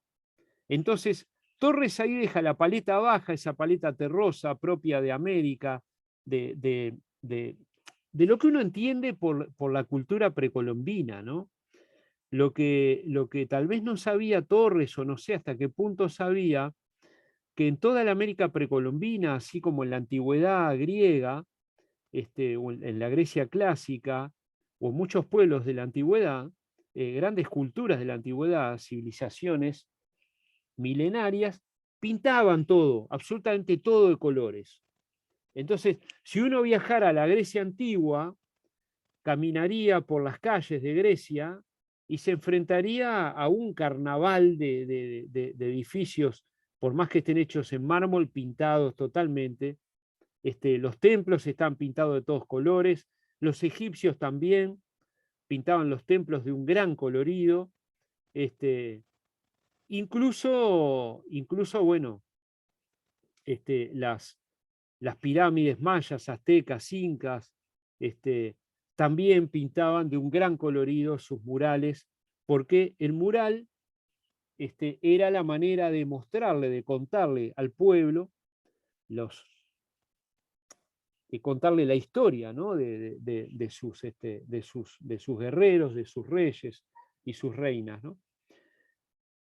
Y bueno, y esta es una obra en la que Torres, cuando se mete así con la modalidad mural, él usa los colores planos, ¿no? Haciendo esta síntesis que hace, ¿no?, de los barcos, del pez, del ancla.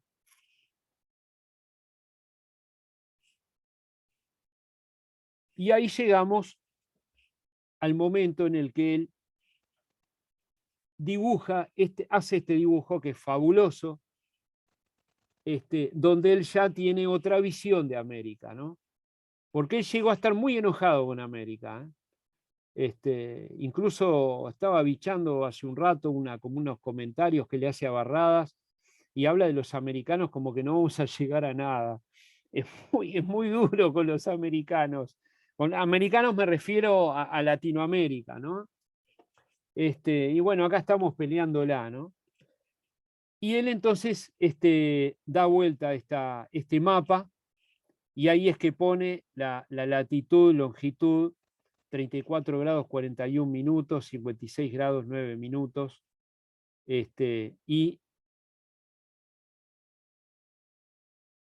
él escribe esto en el Universalismo Constructivo. He dicho Escuela del Sur porque les quería contar algo antes. Entre fines del año 42 y principios, enero del 43, es que se crea el taller Torres García, donde van algunos artistas que ya venían trabajando, artistas que ya tenían su formación, y un grupo de niños que son los que van a hacer después la famosa Escuela del Sur. Entonces dice, he dicho Escuela del Sur porque en realidad nuestro norte es el sur. No debe haber norte para nosotros, sino por oposición a nuestro sur. Por eso, ahora ponemos el mapa al revés y entonces ya tenemos justa idea de nuestra posición. Y no como quieren en el resto del mundo. La punta de América, desde ahora, prolongándose, señala insistentemente el sur, nuestro norte. Eso lo escriben en el 44, lo publican en el Universalismo Constructivo. Porque si vamos a algo que es cierto, es un convencionalismo de que el planeta uno lo imagine, ya que en el universo no hay arriba ni abajo, el hecho de que Norteamérica esté arriba y Sudamérica esté abajo es más una cuestión simbólica de convencionalismos, que por ejemplo cuando viajé a China, es muy interesante ver cómo el mapamundi para los chinos, en el medio del mapamundi está China, ¿no? O sea, ellos dejan a América del lado izquierdo, y ponen a China en el medio. Cuando nosotros, por ejemplo, ¿no? Tenemos a todas las Américas en el medio, digamos, cómo cada cultura ve de una manera cómo se posiciona frente al mundo, ¿no?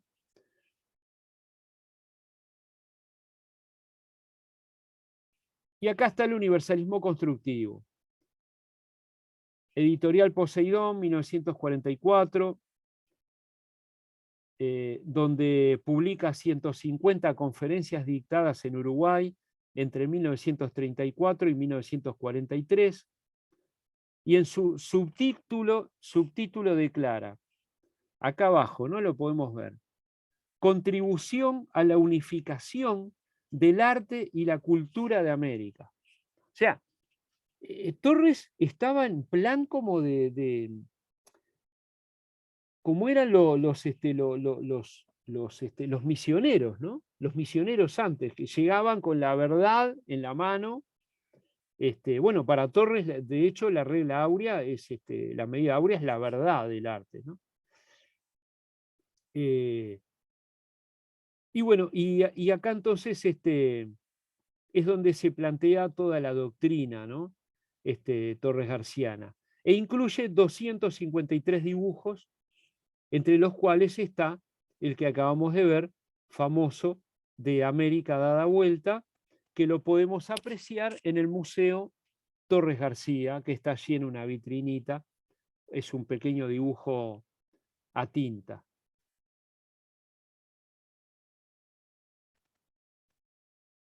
Y bueno, yo no quería hablar de los otros artistas del taller de Torres, quería simplemente mencionar algunos, porque quería más bien hablar de la obra de Torres, ¿no? El taller Torres García fue creado como Escuela del Sur por el maestro en 1942 en Montevideo. Ya hay una idea a fines del 42 de abrir un taller donde él pudiera enseñar la parte práctica, pero también eran famosas las cuestiones teóricas, ¿no? Funcionó como taller de trabajo y enseñanza colectiva de arte y pintura basada en el universalismo constructivo, donde se escuchaba música de Bach o música clásica, o lo más moderno era el jazz. Y ahí lo vemos a Don Torres acá dándole clase a estos chiquilines, y al que podemos identificar allí es a José Gurbich, allí atrás, parado detrás de Torres.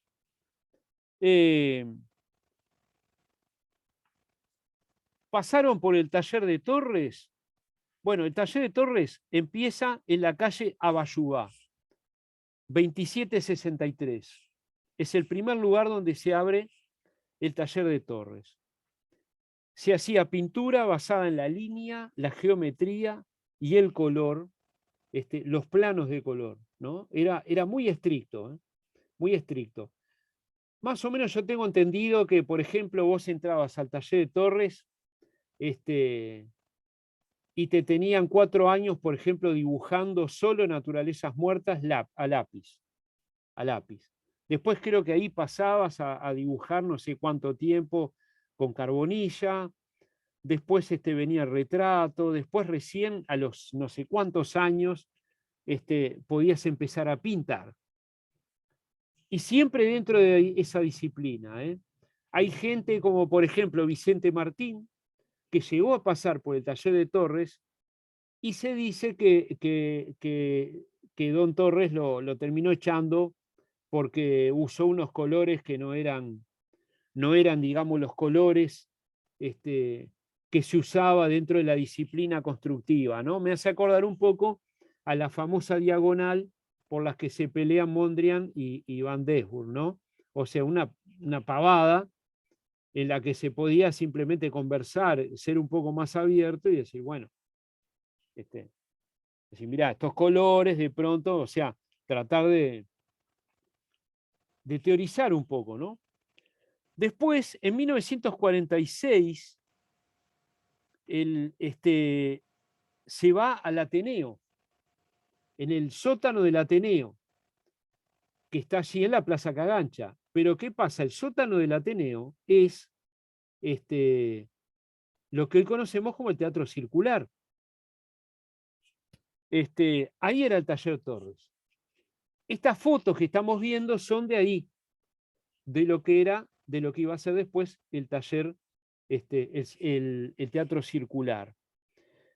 Y en 1949, cuando fallece Torres, claro, para ellos es como que, bueno, muere el Papa, ¿no? Es como que muriera el Papa. Y quedan sus hijos, Augusto y Horacio, en particular Horacio, quedan al mando del taller. Queda Julio Uruguay Alpuy, que es uno de los Torres Garcianos más ortodoxos, por lo menos en ese primer momento. Y bueno, por ese taller pasan Julio Uruguay Alpuy, Elsa Andrada, perdón, Gonzalo Fonseca, Francisco Matos, José Gurbich, bueno, no sé, una cantidad de gente más que recoge un poco esa cuestión, ¿no? No nos olvidemos que a partir del 49 el taller continúa hasta el 65. O sea, Torres muere en el 49, pero el taller continúa en el 65. Después que fallece Torres, algunos artistas se dispersan. Y es el caso de Gurbich, que se va para el Cerro. Y ahí en el Cerro es Rafael Lorente, el arquitecto, que le construye su casa. Y ahí entonces se juntan y hacen cerámica, iban a las canteras del cerro a juntar barro para hacer cerámica. El taller de Torres, más que nada después, ¿no? Hizo cerámica, porque que yo sepa no se conocen cerámicas de Torres García, pero sí de los demás artistas del taller, ¿no? Como Gonzalo Fonseca, de Matos, incluso Matos, en esa cosa que tiene Torres de haberles contagiado el amor por lo que es el arte precolombino, trabajan todos sin torno, porque también estaba el arte, la cerámica precolombina desconoce el torno alfarero, pero 2x3 hay cerámicas de ellos en los remates, bueno, de Gurbich más que nada, ¿no? La obra cerámica de Gurvich la podemos visitar en la fundación. Gurvich sí desarrolla, era un tipo muy inquieto, pero yo diría a título como de reflexión, de que después que muere Torres, Gurvich se libera de la estructura ortogonal. Y ahí es que Gurvich empieza a hacer la famosa espiral áurea, que la vemos en muchas obras de Gurvich. Digamos que Gurvich es como que abre las ventanas, airea un poco esa visión torresgarciana tan estricta. A los artistas de la Escuela del Sur, del taller de Torres o la Escuela del Sur, los veremos en otro momento. Pero lo que sí es interesante que si ustedes pueden bichar alguna cosa en internet, vean las diferencias entre ellos, porque son realmente diferentes. A veces uno dice, la gente a veces apurada dice, bueno, toda el taller de Torres, toda la Escuela del Sur es todo igual. Y sin embargo, cuando uno presta un poco atención, se da cuenta que no es toda igual, ¿no?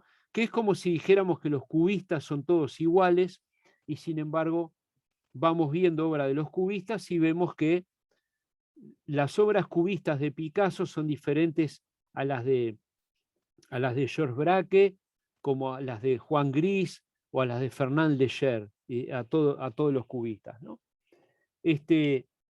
Así que, bueno, eso es lo que don Joaquín Torres García, que lo vemos aquí en uno de sus talleres. Algunas de las obras que vimos recién están colgadas ahí. Eso es lo interesante de ver.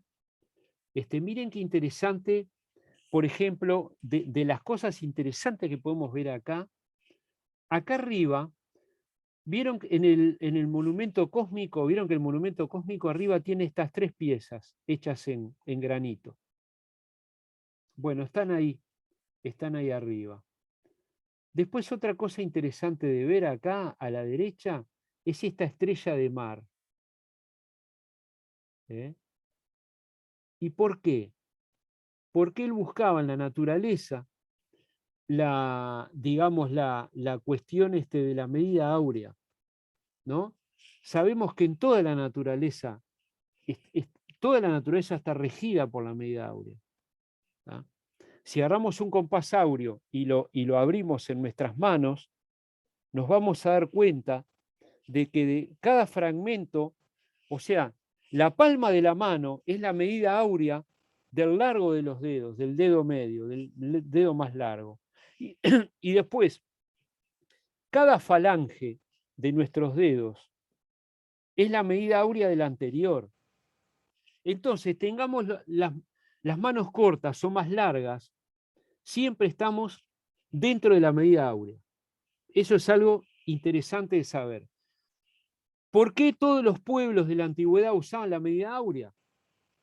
Porque justamente como la naturaleza está regida por la medida áurea, los pueblos, pero estoy hablando los pueblos antiguos, ¿no? Las culturas africanas, la Polinesia, los pueblos precolombinos, ninguno de ellos usaba el compás áureo.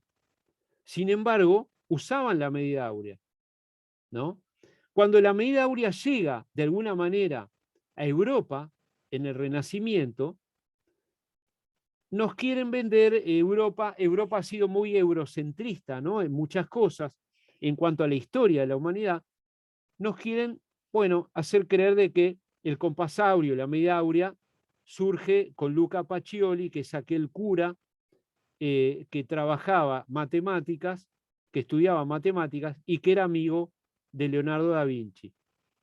Entonces, en base a aquel hombre de Vitruvio, ¿se acuerdan? Aquel hombre que dibuja Leonardo, que es un hombre abierto de brazos y piernas, que ya lo había dibujado Vitruvio, que era un romano, era un arquitecto de la época de los romanos, toman ahí la medida áurea, nuevamente. Entonces, Europa lo que hace es reciclar, digamos, esa visión de la medida áurea. Lo que hace Torres es tratar de razonar, de juntar la reflexión, la parte de la razón, con la medida áurea y tratar de aplicarla en sus composiciones, ¿no? Y bueno, el 8 de agosto de 1949 fallece Torres García, allí en la casa de Caramurú, una casa que está actualmente, que si ustedes pasan, cuando van por Caramurú, pasando el puente de Punta Gorda, a mano derecha enseguida, en la primer cuadra, van a ver una casa toda de ladrillos, con rejas hechas en estilo constructivo, que yo en un acto de atrevimiento cuando era adolescente, a mis 17, 18 años, pasé por ahí y cuando descubrí que era la casa de Torres, fui y golpeé la puerta y me atendió Manuelita Piña de Torres, que ya era vieja, ya era anciana, ¿no? Es una mujer eterna, murió como a los 114 años, si no me equivoco. Si no le erro, murió como a los 114 años. O sea, sobrevivió a todos. Y bueno, y me abrió la puerta y me dejó entrar a un peludo desconocido ahí, que yo le dije que era estudiante de arte. Ella tendría su intuición, porque además ella pintaba también, ¿no? Y dijo, bueno, este muchacho no es peligroso, y me dejó entrar, y estuve recorriendo con ella la casa de Torres, la casa en la que falleció Torres, ¿no? Una casa que prácticamente no llegó ni a vivir, vivió muy poco tiempo, y falleció ahí. Bueno, toda la obra de Torres la pueden ver en el Museo Torres y en parte en el Museo Nacional de Artes Visuales. Capaz que algún día podríamos hacer alguna visita a esos lugares como para ver la obra así en vivo y poder analizar otras cosas bueno, que a través de esta clase no podemos.